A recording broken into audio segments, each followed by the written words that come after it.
ලේකකාධිකාරී plastic ශාල වෛද්‍යකේ වැඩ කරන්නේ දැන් කොළඹ ජාතික රෝහලේ පිළිසුම එකලට අනුයුක්තව අද විශේෂයෙන් මේ දැනුවත් කිරීම කරන්න අපිට හේතුනේ අපිට පහුගිය සති දෙක ඇතුළත ළමුන් දෙදෙනෙක් විශේෂයෙන් අධිබලති විදුලි සැර වැඩිවීමක් කර තු පිළිසුම් තුවාලත් එක්ක. එතකොට සාමාන්‍ය අපි උණු වතුරකට වෙන්න පුළුවන් සාමාන්‍ය ගින්දරකට වෙන්න පුළුවන් වෙන පිළිසුම් අනුතුරකට වැඩිය මේ විදුලි සැර නිසා ඇති වෙන පිළිසුම් ටිකක් සංකීර්ණයි. එතකොට මම උත්සාහ කරනවා මේ කතාවේදී කොහොමද එහෙම සංකීර්ණ වෙන්නේ කියලා සහ ඒක වළක්වා ගන්න අපිට කරන්න පුළුවන් ක්‍රම මොනවද කියන එක ගැන පොඩි දැනුවත් කිරීමක් කරන්න. එතකොට සාමාන්‍යයෙන් විදුලිය නිසා එන පිළිසුමකදී මුලින්ම අපිට විදුලිය ඇතුල් වෙන තැනක් වෙනවා. අපි කියනකට එන්ට්‍රි පොයින්ට් එක. ඊට අමතරව ඒක බූගත වෙන්න ඕනේ. එක්සිට් පොයින්ට් එක තියෙනවා.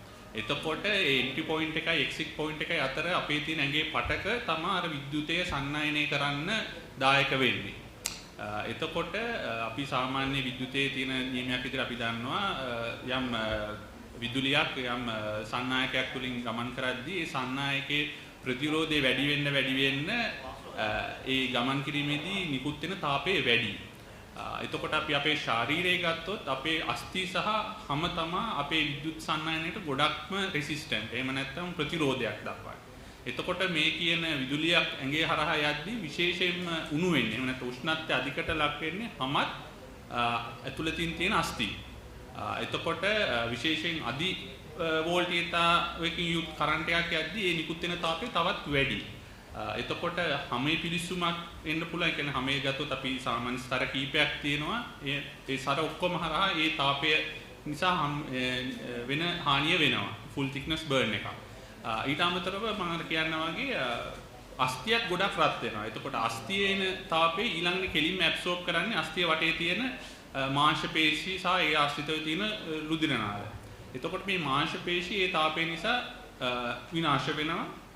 හානියටපත් වෙනවා. ඒ වගේම ඒ රුධිර නාලත් ඒ තාපය නිසා උණු වෙලා ඒ රුධිර නාලත් තවදුරටත් රුධිරය ගෙනියන්න බැරි මට්ටමට හානි වෙනවා. එතකොට මේක එළියෙන් අපිට සාමාන්‍ය පෙනුමට තිබ්බට ඇතුළතින් වෙන හානිය ගොඩක් වැඩි වෙන්න පුළුවන්.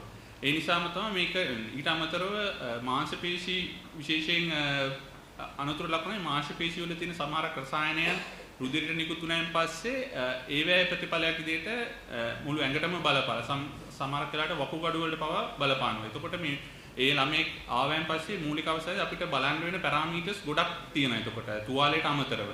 ඒ නිසා මේක ගොඩක් සංකීර්ණ වෙනන්නේ. ඒ නිසා එතකොට කලින් දැනුවත් කරා වගේ මේක අපි නිරීක්ෂණය කරද්දී සහ මේ සම්බන්ධ පොඩ්ඩක් අපි හොයලා බලද්දී මේ ළමයි කරන වැඩක් තමයි සරුංගලේ ගිහිල්ලා පැටලුණාන් පස්සේ අර එයාලා මහන්සියෙන් හදන සරුංගලේනේ. එතකොට ඒකට ආසයි.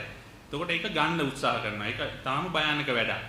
ඊට අමතරව ගොඩාක් පිට්ටනියක වගේ නෙමෙයි වෙල්ලෑවල් වල සරුංගලයේදී වෙල්ලෑවල් වලින් ගොඩක් ඕල් 33000 වගේ විදුලි රැහන් සාමාන්‍යයෙන් යනවා.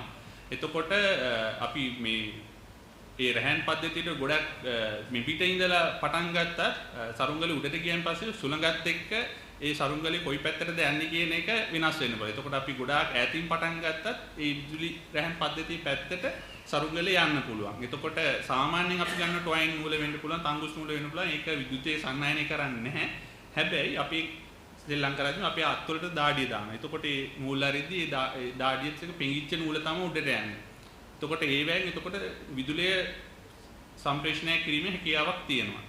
අනිත් එක තමයි අධි වෝල්ටේජ විදුලි රැහැනක් ළඟට ගියහම ඇත්තටම මේ ලයින් එකක ගෑවීමේ අවශ්‍යතාවයක් ඕනෙත් නැහැ. සමහරක් වෙලාවට මේ විභවය වැඩි වුණාන් පස්සේ ස්පාර්ක් වෙලා කෙලින්ම ඒ නූල දිගේ එන්න පුළුවන්. ඊටත් අමතරව තුන්වෙනි කාරණාව වෙන්නේ වැසිබර කාලගුණ තත්ත්වයේදී. එතකොට වැසිබර කාලගුණ තත්ත්වයේදී විදුලි රැහැන ආශ්‍රිතව ටිකක් අර අකුණු අනතුරු වීමේ ප්‍රවණතාවයක් තියෙනවා. එතකොට ඒ විදුලි රැහන් පද්ධතියට සම්ප්‍රේෂණය කරගන්න අකුණු ස්පාර්ක් වෙලා මේ පැත්තට එන්න පුළුවන්.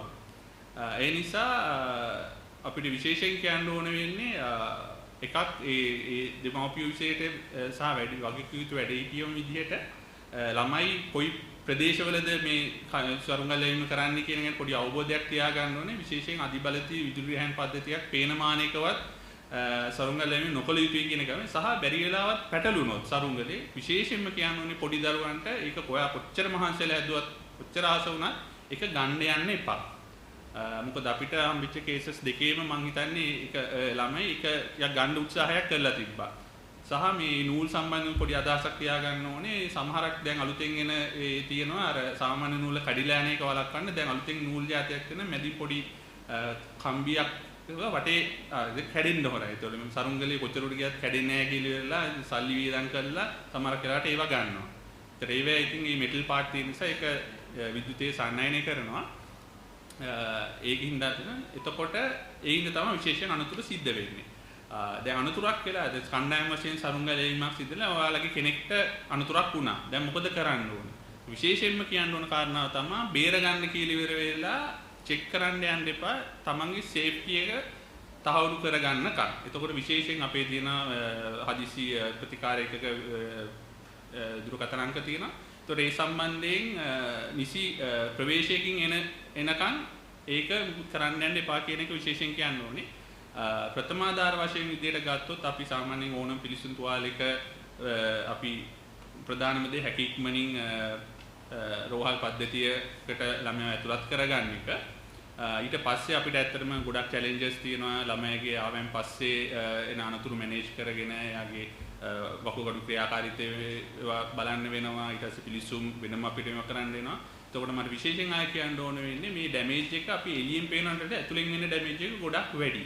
එතකොට අපි කලින් ගායන කරන එක විශේෂඥ වෛද්‍යතුමා කිව්වා වගේ මේකේ අතින් පටන් ගන්න කරන්ට් එක ගොඩක් කරලා කකුලෙන් තමයි එළියට මේ ග්‍රවුන්ඩ් එන්නේ. එතකොට අර ඇතුලේ තියෙන පටක ගොඩක් ඩැමේජ් වෙන නිසා රුධිර නාලම විශේෂයෙන් ඒ තාපය නිසා උණු වෙලා ඒව රුධිරය තවදුරටත් ගමන් කරන්නේ නැහැ. එතකොට පළවෙනි දවසේ දෙවෙනි දවසේ හොඳට පේන කකුල සතියක් වගේ යද්දී කළු වෙලා මේ කියන්නේ ඩෙඩ් ලිම්බ් එකක් බවට පත් වෙනවා.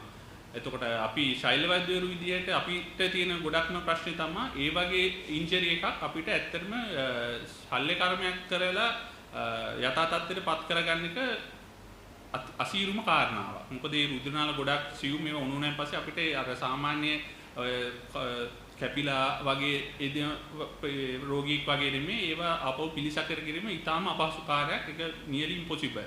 එතකොට ගොඩක් වෙලාවට ඒ වගේ ළමයිට වෙන්නේ ඒ මැරිච්ච පටක අයින් කරන්න වෙනවා. ඒ අවසානවන්ද අපිට දැන් එක ළමයෙක් ඉන්නවා අවවට පියන විදිහේ සමහර විට මේ තියෙන විදිහ කකුල කපන්න වෙන්න ඉඩක් තියෙනවා. එතකොට ඒ වගේ එකක් එතකොට ගොඩක් සංකීර්ණස. ඒ නිසා මම හිතනවා යම් අදහසක් එන්න ඇති කියලා ඉවර වෙලා කොහොමද මේ අනතුරු සිද්ධ වෙන නිසා මේ අනතුරු කොහොමද වළක්ව ගන්න අපි කටයුතු කරන්න ඕනි කියලා ඉවර වෙලා. මොකද අවසාන වශයෙන් කියන්න තියෙන්නේ මේ ෆෝන් වල බීලා දිගටම ගෙදර ඉන්නට වැඩි එළියට ගිහිලා සෙල්ලම් කරන එක ඇත්තටම අපි දකින්න සතුටු දෙයක්.